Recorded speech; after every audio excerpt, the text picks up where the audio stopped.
Capítulo 2. Octubre. Los miércoles de septiembre pasaron en una neblina de polvo de tiza. A la 1:45 llegaba el autobús para llevar a la mitad de mi clase al templo Beth El. A la 1:55 llegaba el autobús de San Adalberto para llevarse a la otra mitad. Incluso Maizi tenía que ir a catequesis, ya que fue la agencia católica de ayuda la que la trajo de Vietnam, y supongo que pensaron que lo debía aunque no fuera católica. Entonces la señora Baker y yo nos quedamos sentados, solos, frente a frente.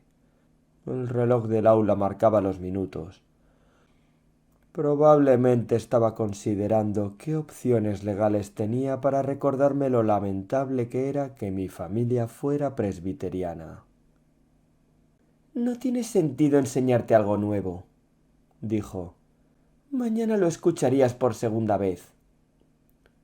Así que ese primer miércoles lavé todas las pizarras. Luego ordené los diccionarios Thorndike. Luego lavé todas las pizarras de nuevo ya que tenían manchas. Luego salí y golpeé los borradores contra la pared de ladrillos de la secundaria Camilo hasta que el polvo blanco de tiza se extendió hacia arriba y a mi alrededor, instalándose en mi pelo y en mis ojos y en mi nariz y en mi garganta, de modo que imaginé que probablemente acabaría con una enfermedad pulmonar que me mataría antes de terminar el año escolar. Todo porque resultaba ser presbiteriano.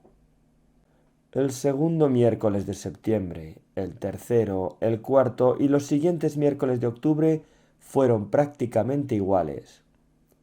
Me hice bueno con las pizarras, así que la señora Baker añadió a mis tareas la colocación de sus tablones de anuncios con alfileres microscópicos y herramientas de nivelación, además del barrido de las telarañas de las baldosas de amianto del techo. También me encargué de limpiar las huellas sudorosas de la mitad inferior de las ventanas para luego empujarlas todas hacia arriba para que, como decía la señora Baker, pudiera circular el aire fresco en el aula. Esto era realmente necesario porque, una vez que el aire llegaba al guardarropa, caían sobre todos los almuerzos que habían sido arrojados a los rincones porque eran demasiado asquerosos incluso cuando estaban frescos. Almuerzos al estilo de sándwich de salchicha de hígado. Así que después de que me volví bueno con las ventanas, la señora Baker me puso a limpiar el guardarropa. Pero lo que no limpié fue el alijo que Doug Swayetek tenía escondido para preparar la número 166. Hasta ahora había una caja de pudín de tapioca, una bolsa de malvaviscos aplastados en una pulga pegajosa, media docena de plumas raídas, un frasco de tinta roja y una bolsa de plástico con algo horrible dentro. Probablemente algo muerto. Lo tenía todo en una pequeña caja del A&P metida en la estantería encima de los abrigos. No toqué nada de eso.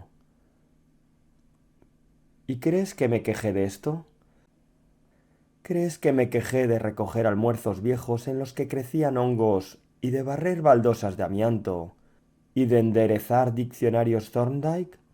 No, no lo hice, ni una sola vez. Ni siquiera cuando miraba por las limpias ventanas inferiores mientras la luz de la tarde del otoño cambiaba a amarillos suaves y llenos y el aire se volvía tan dulce y fresco que querías beberlo, y mientras la gente empezaba a quemar hojas a los lados de las calles y el encantador humo llegaba a la parte posterior de tu nariz y te decía que era otoño. ¿Y qué hacías oliendo polvo de tiza y viejos bocadillos de salchicha? ¿Y por qué no me quejé? Porque después de la primera semana de octubre, el Emporio Deportivo Baker redujo sus opciones de arquitectos a dos: Hudhud y Asociados y Kowalski y Asociados. Y cada noche, antes de la cena, pero antes de que Walter Cronkite empezara a informar, mi padre me decía: «Entonces, Colin, ¿todo bien con la señora Baker?» Y yo le respondía: «Perfectamente». Y él me decía: «Sigue así». Así que no me quejé.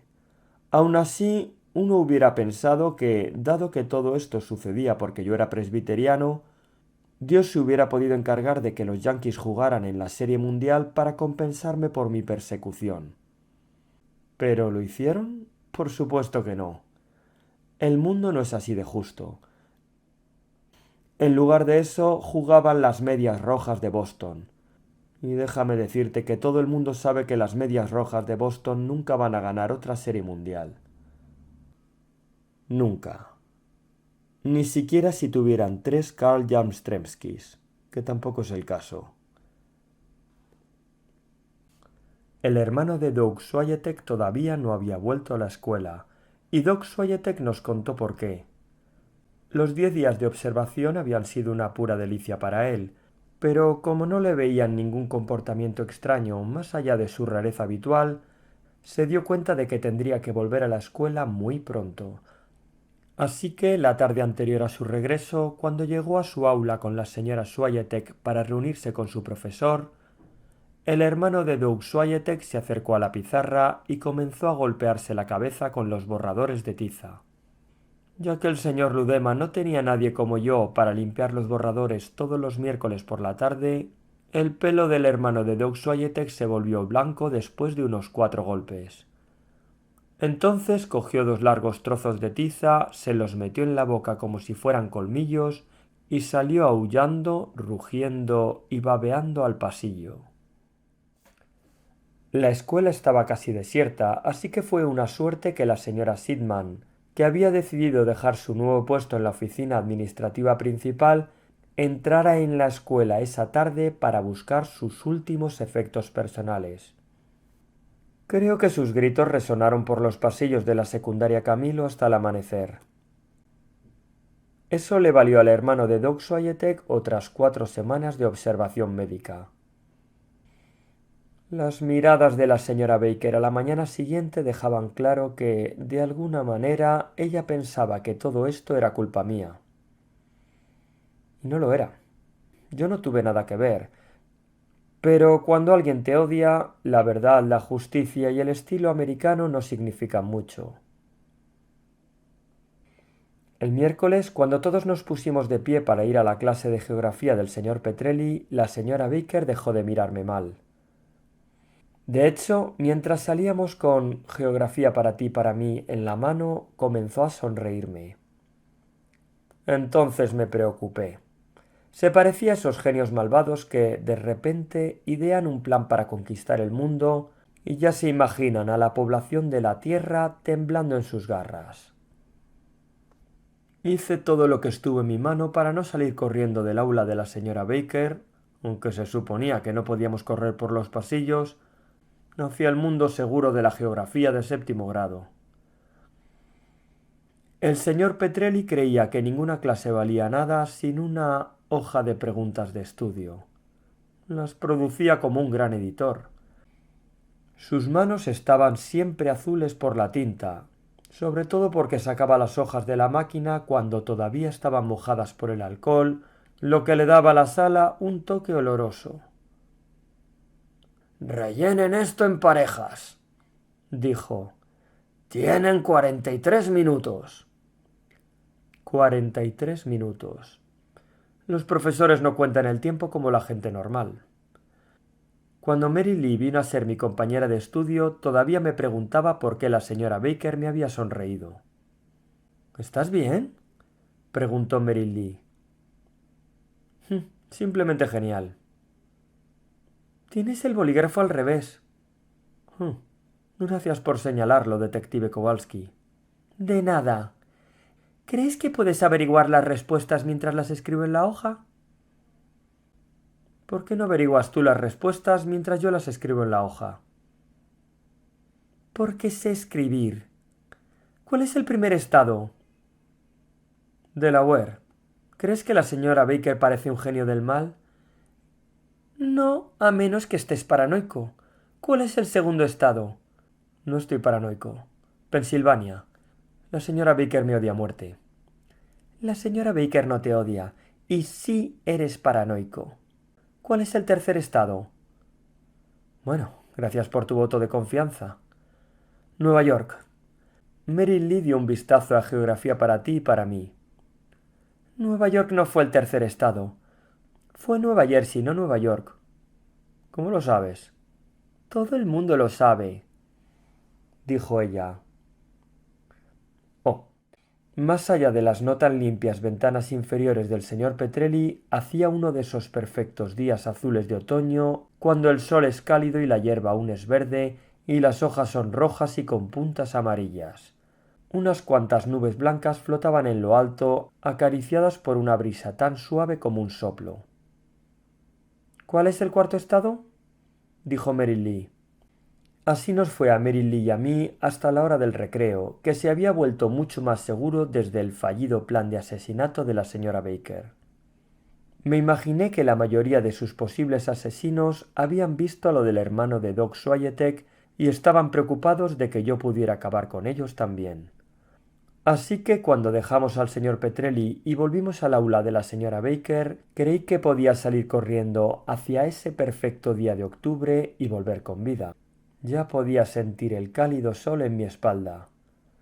Pero entonces descubrí que la señora Baker había estado sonriendo.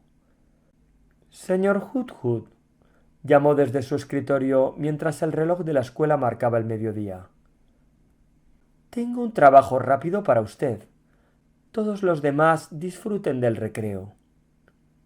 Miré a Mary Lee. ¿Ves? Susurré. Estás paranoico, dijo, y me abandonó. Señor Hoodhood, dijo la señora Baker, hay unos pasteles que la señora Biggio ha pasado la mañana horneando para mí y que hay que traer a este salón. Y no empiece rumores, no son para la clase. Son para la reunión de las esposas de los soldados de Vietnam en San Adalberto esta tarde. No son para nadie más. ¿Eso es todo? Pregunté. No luzcas tan desconfiado, dijo ella. La sospecha es una pasión impropia. Tomé mi impropia pasión y me fui a buscar a la señora Biggio. No parecía que fuera a tardar demasiado, aunque las aulas de séptimo grado estaban en el tercer piso y la cocina en el primer piso y al final del pasillo, probablemente para que el viento expulsara los humos. Eso a veces funcionaba, a veces no. Cuando no funcionaba, los pasillos se llenaban del olor de la sorpresa de hamburguesa y pimienta, un olor que perduraba como el de un animal muerto atrapado bajo las tablas del suelo. Creo que la señora Biggio no podía oler los olores, ya sea porque llevaba una máscara de algodón sobre la cara todo el tiempo, o porque había trabajado en la cocina de Camilo durante tanto tiempo que ya no tenía olfato. Pero yo no tenía máscara y podía oler, así que cuando llegué a la cocina me preparé para respirar profundamente antes de entrar. Entonces me di cuenta de que no hacía falta. No había humos malolientes, solo el delicioso, extravagante y cálido aroma de mantequilla horneada, crema de vainilla y azúcar en polvo que seguía flotando en el aire caliente. Y extendidas sobre las largas mesas, lejos de cualquier sorpresa que se le diera a Camilo para el almuerzo de ese día, había una docena de bandejas de hojaldres de crema, marrones, ligeros y perfectos. ¿Envía la señora Baker? Preguntó la señora Biggio. Asentí con la cabeza. Puedes empezar por ese, dijo señalando. Pensé, ¿no debería la señora Biggio estar agradecida por mi disposición a ayudar? ¿No me daría cualquier ser humano con un corazón palpitante uno de esos hojaldres de crema marrones, ligeros y perfectos? ¿Acaso era eso tan improbable? Sí, era improbable. Ahora sería un buen momento para empezar, dijo la señora Biggio. Y no dejes caer ninguna. No se me caerá ninguna, pensé. Y no se preocupe, no es un problema. Cogí una bandeja en cada mano. Una bandeja a la vez, dijo la señora Biggio. La miré. Eso me llevará 12 viajes al tercer piso, dije. Así que el señor Samovich te está enseñando algo de aritmética después de todo. No dejes caer ninguna. Me llevó el resto del recreo del almuerzo llevar las bandejas una a una, hasta el aula. La señora Baker sonreía dulcemente cuando llegaba con cada una de ellas. Colócalas en el estante junto a las ventanas. El aire fresco evitará que se pongan húmedas. Pensé en mi padre y en el futuro de Hudhud y asociados. No me quejé. Incluso cuando la señora Baker me pidió que abriera las ventanas un poco más y tuve que mover todas las bandejas, una a una, para poder alcanzar la estantería y abrir todas las ventanas un poco más, no me quejé. Gracias, dijo la señora Baker mientras el reloj de la escuela marcaba las 12:30.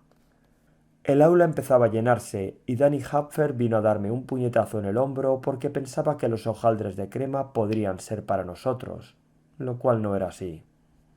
Se dio cuenta cuando la señora Baker nos dijo que cogiéramos nuestros libros de Matemáticas para ti y para mí, que hiciéramos fila junto a la puerta y que nos dirigiéramos a la clase del señor Samovich. Tengo que decir que es difícil preocuparse mucho por la teoría de los conjuntos cuando hay 12 bandejas de dulces de crema marrones ligeros y perfectos, enfriándose deliciosamente en un estante de tu propia aula. 12 conjuntos de hojaldres de crema divididos entre 23 niños más la señora Baker significaba medio conjunto de pasteles de crema para cada persona en esa sala. Créeme, todos estábamos calculando esa misma ecuación. Y también nos preocupaba que la clase del señor Samovich, que había pasado por delante de nosotros con Inglés para ti y para mí en sus manos, intentara poner esas mismas manos en nuestros dulces. Pero no lo hicieron, y cuando regresamos de la lección de teoría de conjuntos, los hojaldres de crema seguían allí, enfriándose con el aire que entraba por las limpias ventanas inferiores. Pero la señora Baker actuaba como si no estuvieran allí, y supongo que al final no importaba que estuvieran allí. Bien se los podrían haber comido ya las esposas de los soldados de Vietnam en San Adalberto. Así de improbable era que pudiéramos comer uno. Cuando llegó la 1:45, la mitad de la clase se fue. Danny Hapfer susurró: «Si te da un dulce de crema después de que nos vayamos, te voy a matar». Algo que alguien que se está preparando para su bar mitzvah no debería pensar. Cuando llegó la 1:55 y la otra mitad de la clase se fue, Mary Lee me susurró: «Si te da uno después de que nos vayamos, te voy a hacer la número 408». No recordaba qué decía la número 408, pero probablemente era algo parecido a lo que Danny Hapfer había prometido. Incluso Maisie me miró con los ojos entrecerrados y dijo: «Sé dónde vives». Eso sonó bastante siniestro. Pero sabía que estaba a salvo. Era tan probable que el mismísimo presidente Lyndon B. Johnson entrara en el aula como que la señora Baker me diera un dulce de crema. Sin embargo, alguien sí entró en el aula después de que todo el mundo se fuera. No era el presidente Johnson. Era un niño de quinto de la primaria Camilo. Llevaba una caja. «Aquí tienes, Charles», dijo la señora Baker. «¿Los has cogido todos?» «Creo que sí». «¿De la clase del señor Petrelli? ¿Y del señor Samovich?» Charles asintió. «¿Y recordaste a la señora Harknett abajo?» «Sí». «¿Y al señor Ludema?» «Los tengo todos», dijo Charles. «Gracias. Puedes ponerlos aquí en el escritorio». Charles puso la caja en el escritorio de la señora Baker. Me miró una vez, con cierta tristeza según me pareció, y luego se fue limpiándose las manos. De ellas caía polvo de tiza. «Señor Hudhud», dijo la señora Baker, «los últimos acontecimientos han llevado a los profesores de la secundaria a la conclusión de que deberíamos mantener los borradores de las pizarras mucho más limpios. Así que le pedí a Charles que los recogiera de las aulas y los trajera aquí cada miércoles».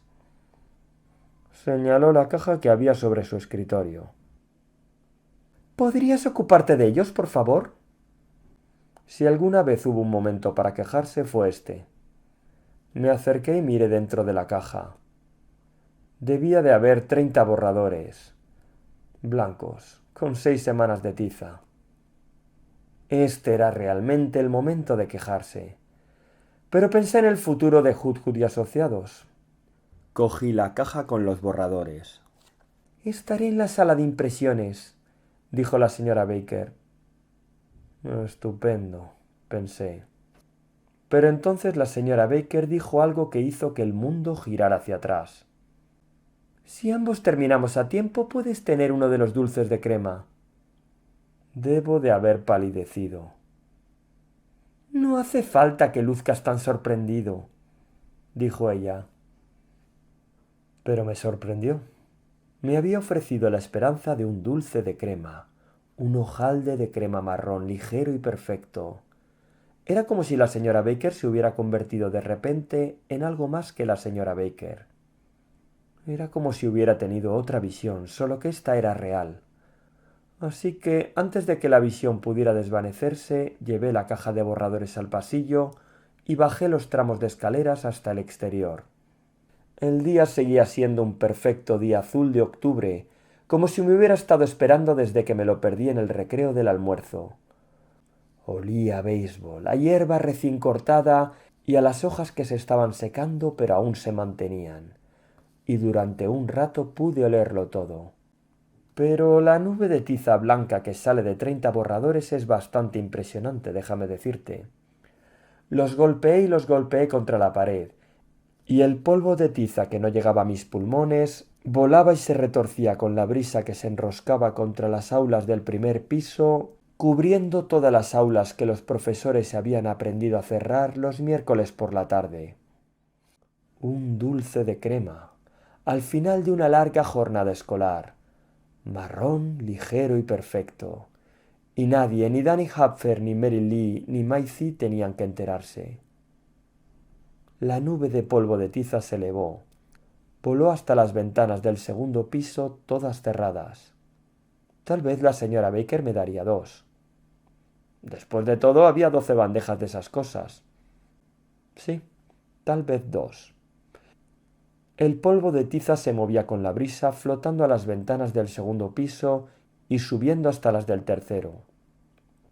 Tal vez me daría un tercer dulce de crema para llevar a casa. El polvo de tiza se acumulaba junto a las ventanas de séptimo grado. Las ventanas que alguien había dejado abiertas para que el aire circulara. Las ventanas de la señora Baker. Abiertas junto a los dulces de crema, marrones ligeros y perfectos para que no se pongan húmedos. Subí corriendo desesperadamente, arrastrando la caja de 30 borradores, 23 de los cuales habían enviado su polvo de tiza hacia las ventanas de la señora Baker. Pero llegué demasiado tarde. La nube de polvo de tiza había entrado y la gravedad había hecho el resto. La tiza había caído suavemente sobre cada uno de los dulces. Parecía que la señora Bigio les hubiese puesto una capa extra gruesa de azúcar en polvo. ¿Estás eligiendo el que te gustaría? La señora Baker volvió a entrar en la habitación con un montón de hojas azules. En realidad no, dije. Elige rápido entonces, dijo, y bajaremos las bandejas a mi coche. Cogí uno de la bandeja. Se sentía un poco arenoso. Luego ayudé a la señora Baker a llevar todas las bandejas hasta su coche de una en una, esperando a que las esposas de los soldados de Vietnam no notaran mucho el polvo de tiza. Entre un viaje y otro, arrojé mi propio dulce en el guardarropas junto a los almuerzos en descomposición. ¿Sabes cuando se cuenta una historia en un pueblo pequeño y cada vez que alguien la cuenta se hace más y más grande hasta que es una mentira absoluta? Eso es lo que ocurrió con la historia de los dulces de crema de San Adalberto aquella tarde. La historia solo tardó 16 horas en llegar a mi padre, que la escuchó nada más llegar a Hudhud y Asociados el jueves por la mañana.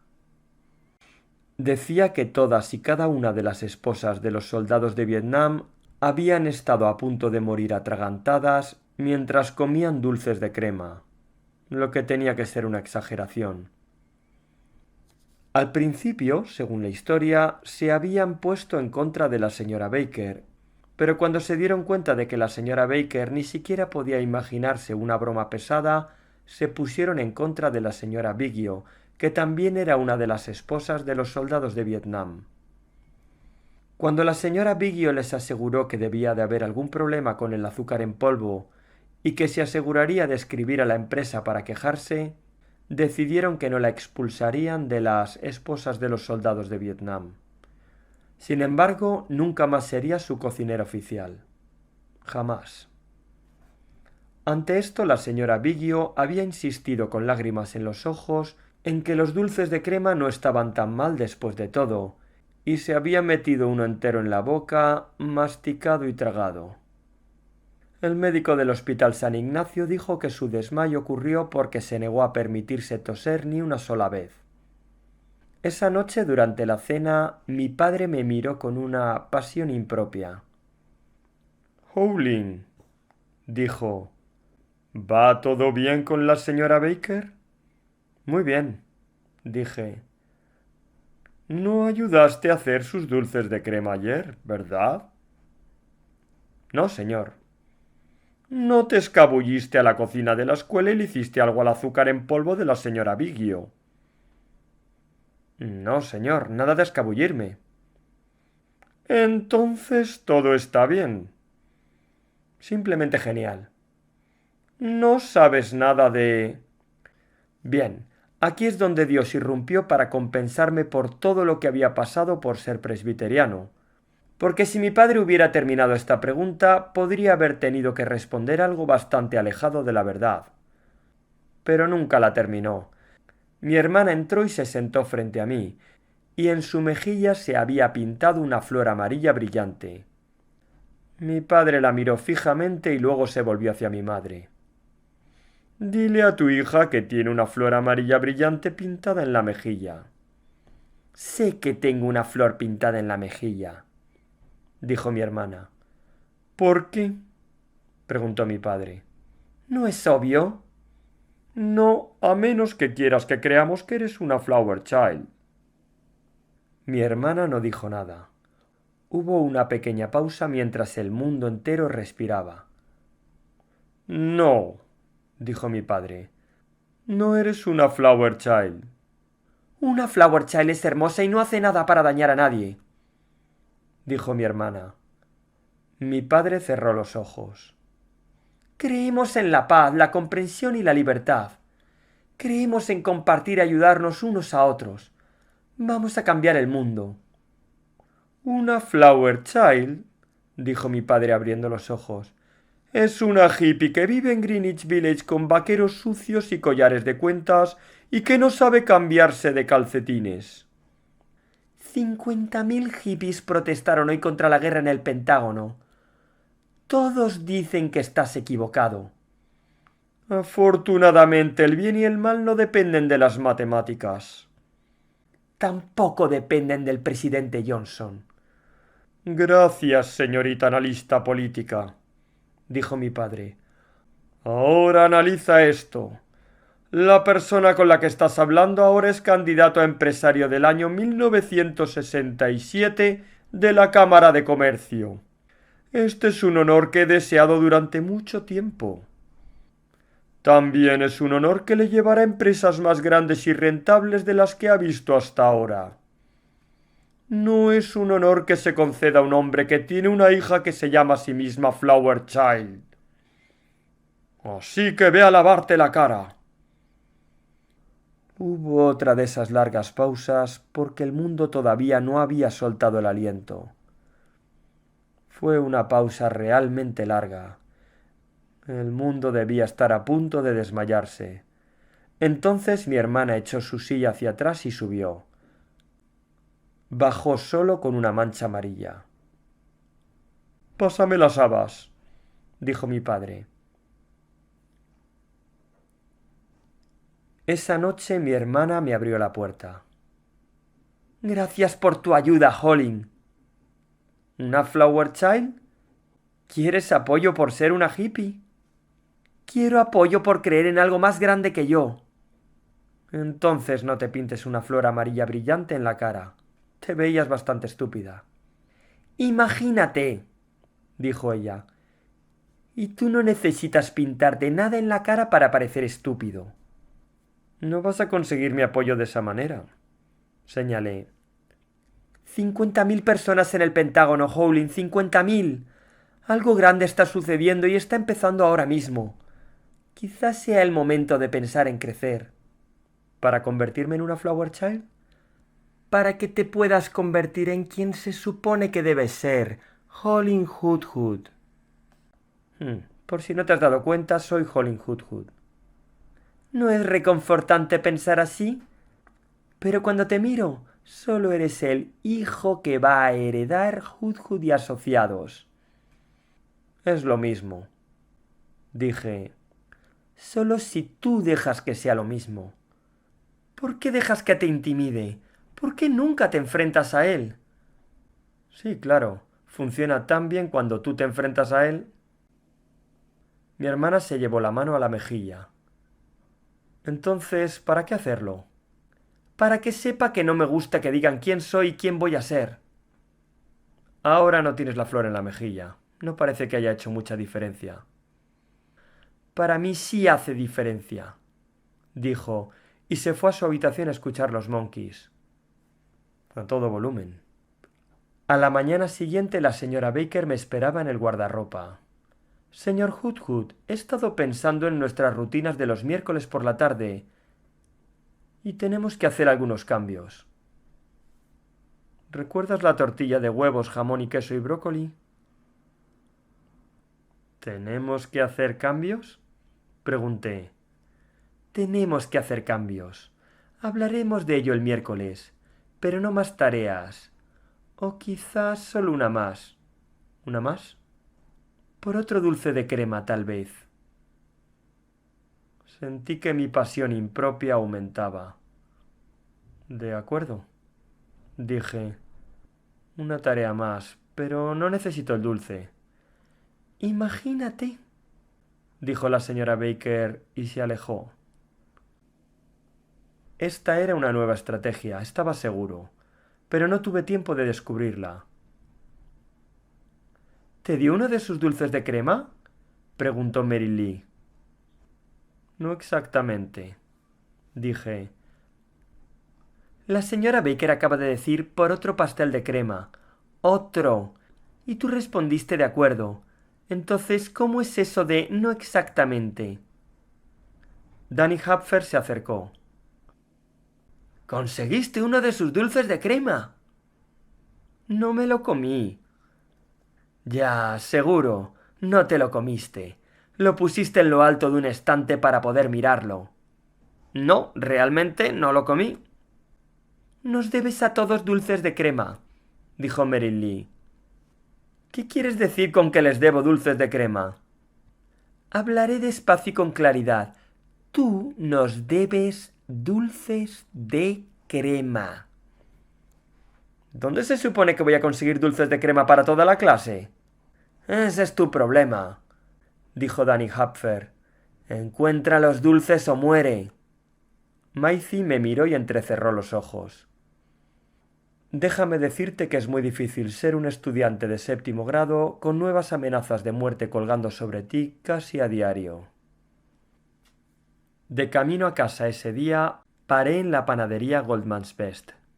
También tenían dulces de crema, sin polvo de tiza, pero no te imaginas cuánto pedían por ellos. Se necesitarían 3 semanas de paga para poder pagar 22 dulces de crema. 3 semanas. El mundo no es un lugar justo.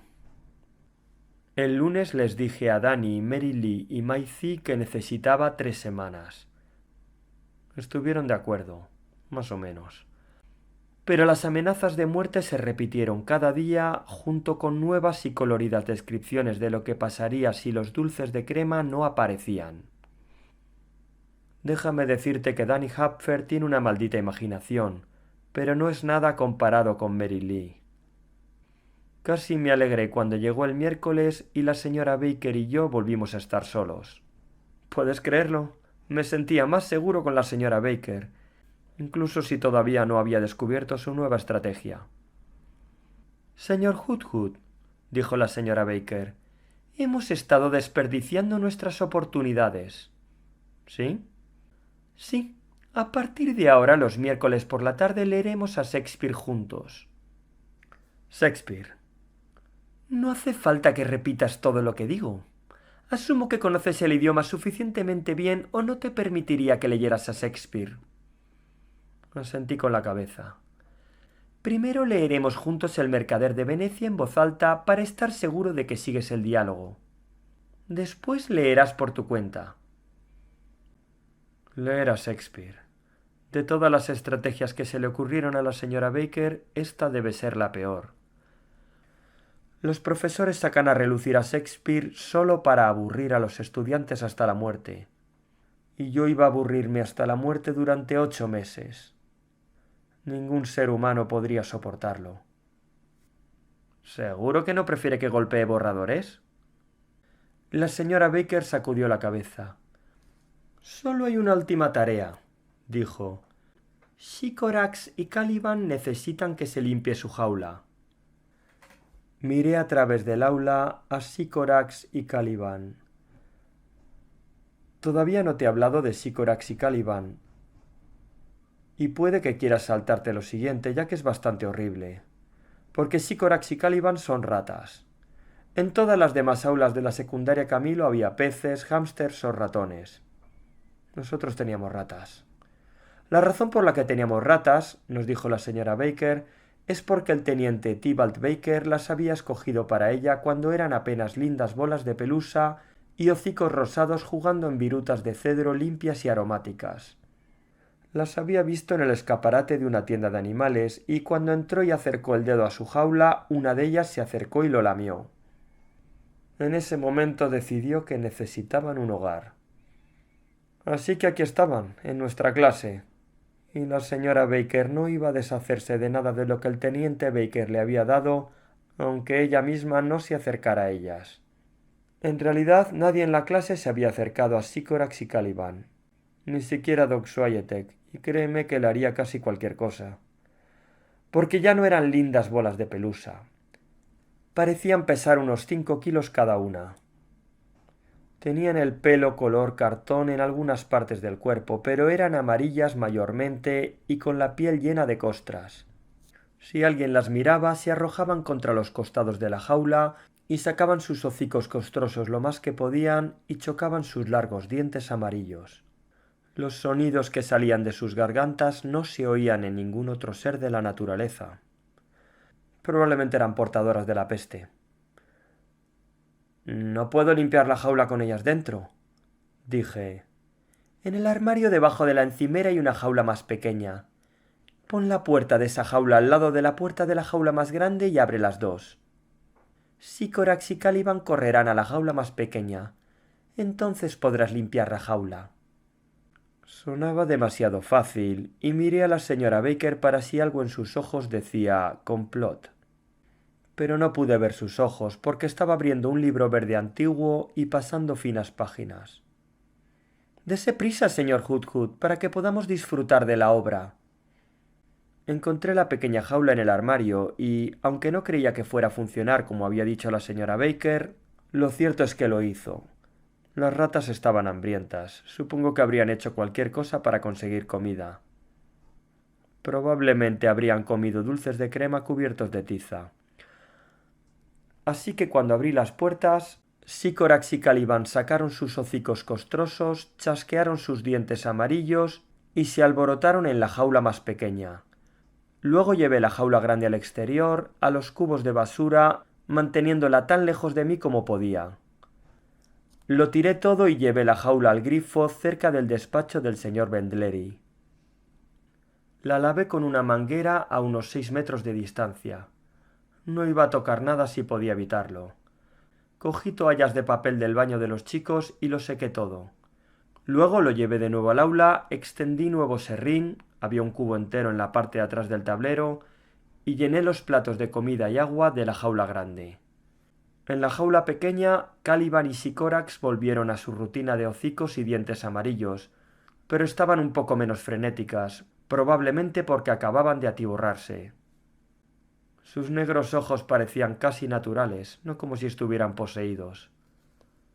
Junté las dos jaulas, las apreté una contra otra y abrí las dos puertas. Sycorax y Caliban empezaron a meterse dentro. «Por cierto», dijo la señora Baker desde su escritorio, «los profesores no sacan a relucir a Shakespeare para aburrir a sus alumnos». Ella lo sabía. Ella sabía lo que yo estaba pensando. Y como verás, lo que pasó después no fue culpa mía en absoluto. Me di la vuelta como aturdido para mirar a la señora Baker y sentí que las dos jaulas se separaban. «¡Señor Hoodhood!», gritó la señora Baker levantándose de repente. Sycorax y Caliban tenían la mitad de sus cuerpos en el espacio entre las dos jaulas. Sus hocicos costrosos se movían triunfalmente y sus dientes estaban muy cerca de mis pulgares. Golpeé las dos jaulas con fuerza y soltaron un chillido de rata agudo y espantoso.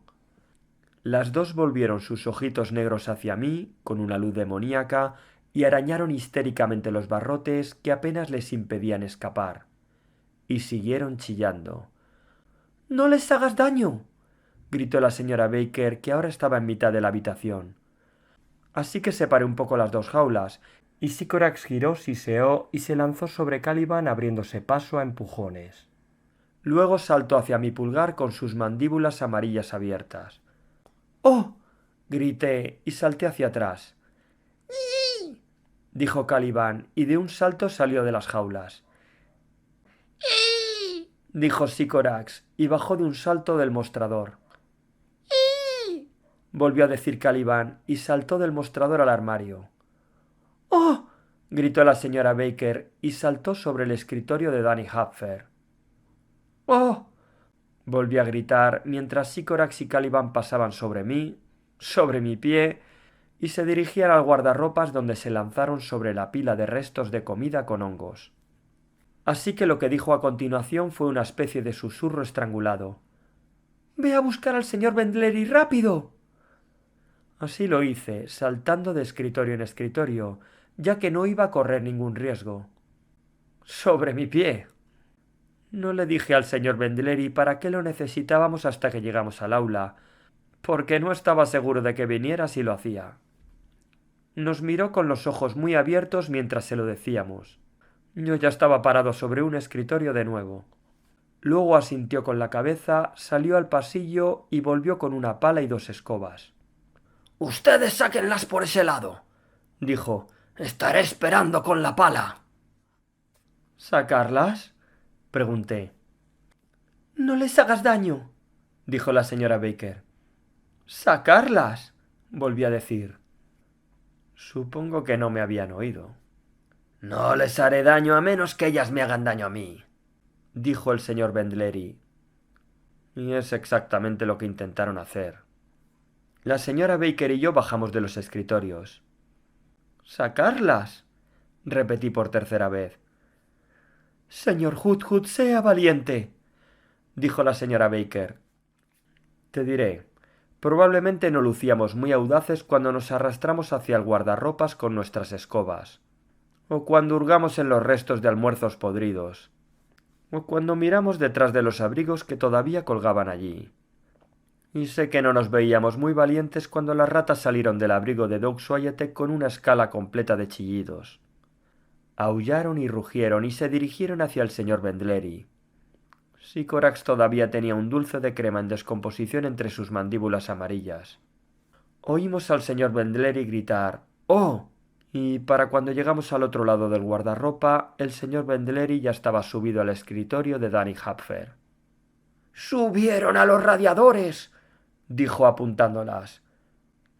Pero no estuvieron allí mucho tiempo. Oímos silbidos, oímos el ruido dentro de las paredes.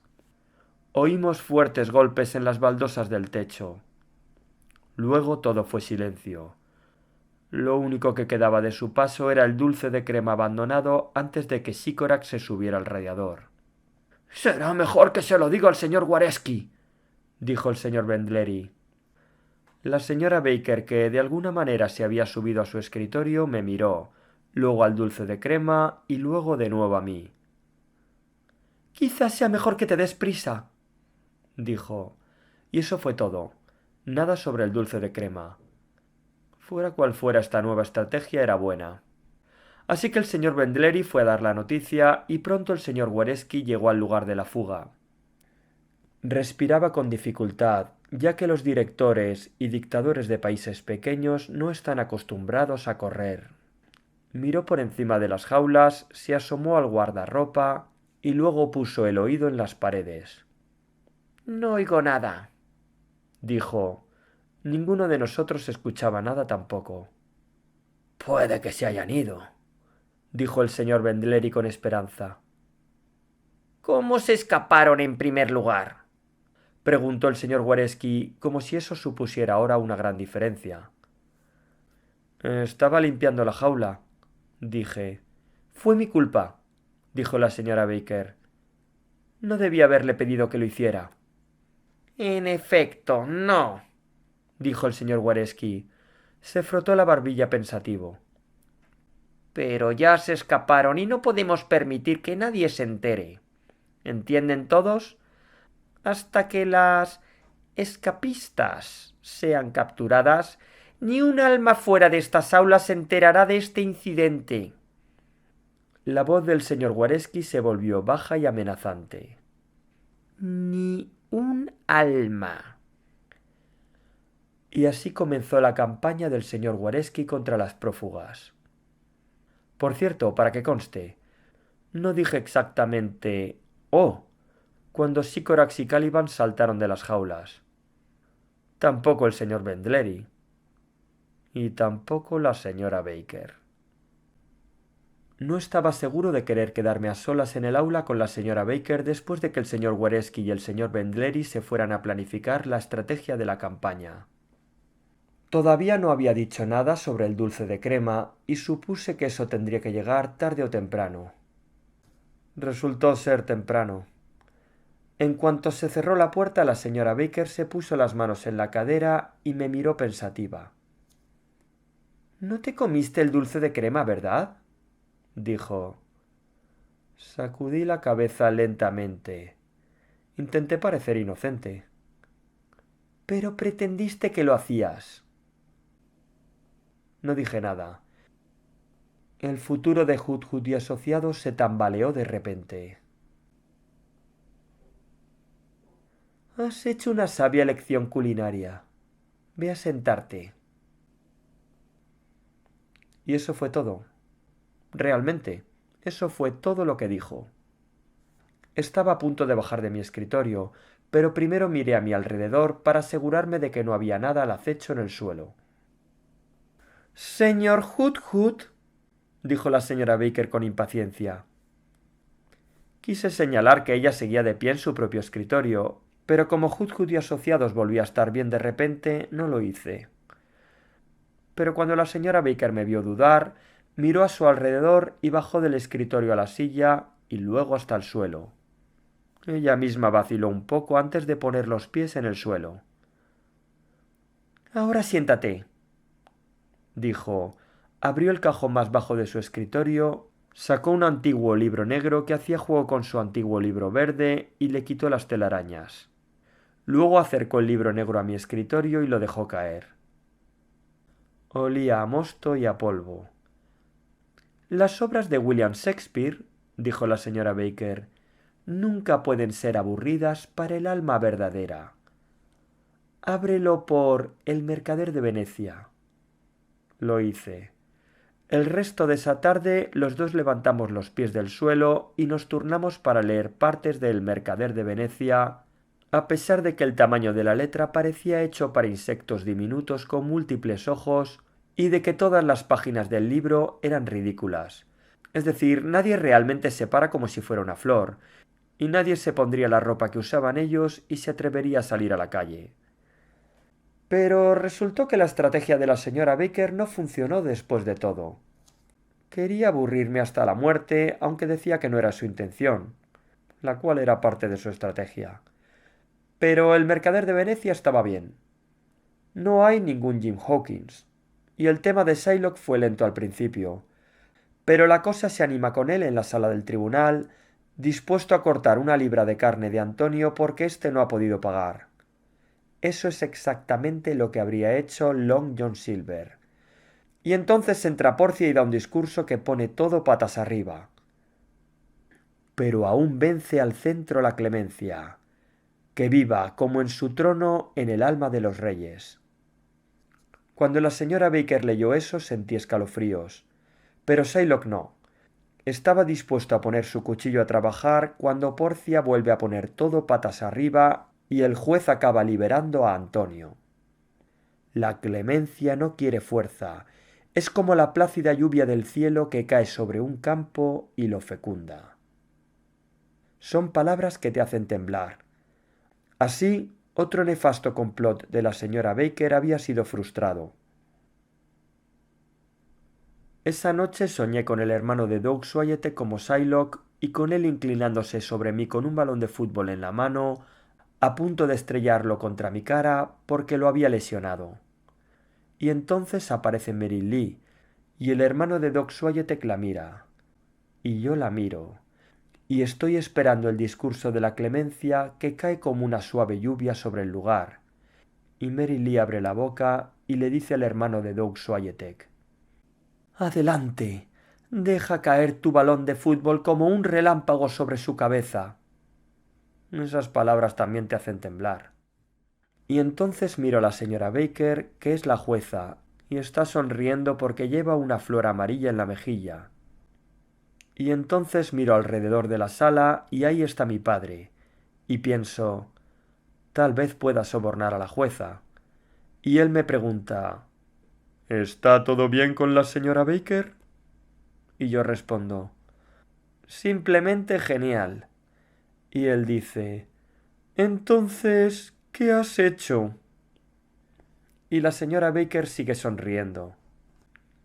Déjame decirte que si Shakespeare nos hubiera conocido a mí y a Meryl, y al hermano de Doug Swyete y a la señora Baker, le hubiéramos dado mucho material para escribir.